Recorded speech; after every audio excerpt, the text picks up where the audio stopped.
ভালোবাসলে সে যে তোমার সব কিছুর দায়িত্ব নেবে, সব কিছু ভালো রাখার, সব কিছু ভালো করার, এমনটা কিন্তু কখনোই নয়, বা এমনটা ভাবা কখনো উচিত নয়। কারণ এমনও দেখা যায় যে এই আশাটা বেকার। সত্যি এমন কখনোই আমাদের ভাবা উচিত নয়, আর এমনটা কোনোদিন হয়ও না। আবার আমরা দেখেছি কি, যে কিছু কিছু ছেলে মেয়ে আছে,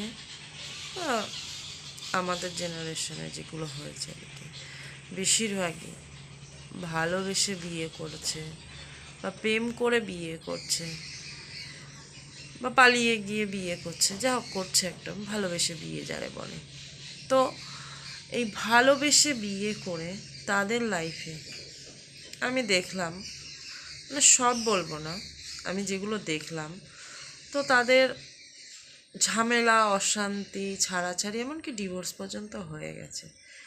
রিজেন্ট এখানে একটাই, আর কারণ একটাই, বন্ডিং। আরে বন্ডিং তো পরের কথা, আসল কথা এটাই যে তুমি যাকে যতটা গুরুত্ব দিচ্ছ, নিজেকে কি তার অর্ধেকও দিচ্ছ? দিচ্ছ না।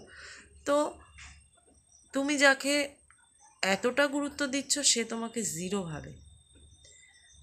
আমার মনে হয় এই গুরুত্বটা নিজেকে দেওয়া উচিত। কারণ আমার যদি নিজেকে গুরুত্ব না দেই, আর আমার নিজের গুরুত্ব যদি নাও থাকতো, তাহলে সে কিন্তু আসতো না। আর আমার মনে হয় এই গুরুত্বটা আমি নিজেকে দিলে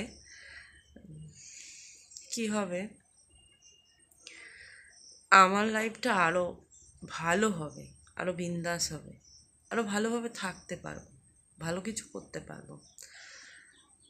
আর একটা সিম্পল জিনিস আমরা বুঝি না, যে আমার যদি কোনো পার্সোনালিটি, কোনো ভ্যালুয়েশন না থাকতো, কোনো গুরুত্ব যদি না থাকতো, এতগুলো মানুষের মধ্যে নিশ্চয়ই আমাকে সিলেকশন করে সে আসতো না। আর সত্যি আমার ভ্যালুয়েশন আছে বলে, আমার পার্সোনালিটি আছে বলে, আমার গুরুত্ব আছে বলেই সে আজকে এসেছে। তো আমরা ভালোবেসে সেই জিনিসটাই ভুলে যাই, বা সেই জিনিসটাই হারিয়ে ফেলি, তাকে গুরুত্ব দিতে দিতে নিজের গুরুত্বটাই দেই না, আর নিজের জায়গাটা জিরো করে ফেলি তার সামনে। তো আমার বলার আজকে এটাই, নিজেকে গুরুত্ব দাও, নিজেকে জানো, নিজেকে চেনো, আর অবশ্যই সৎ পথে থাকো, আর সৎ কথা বলো, সৎকর্ম করো।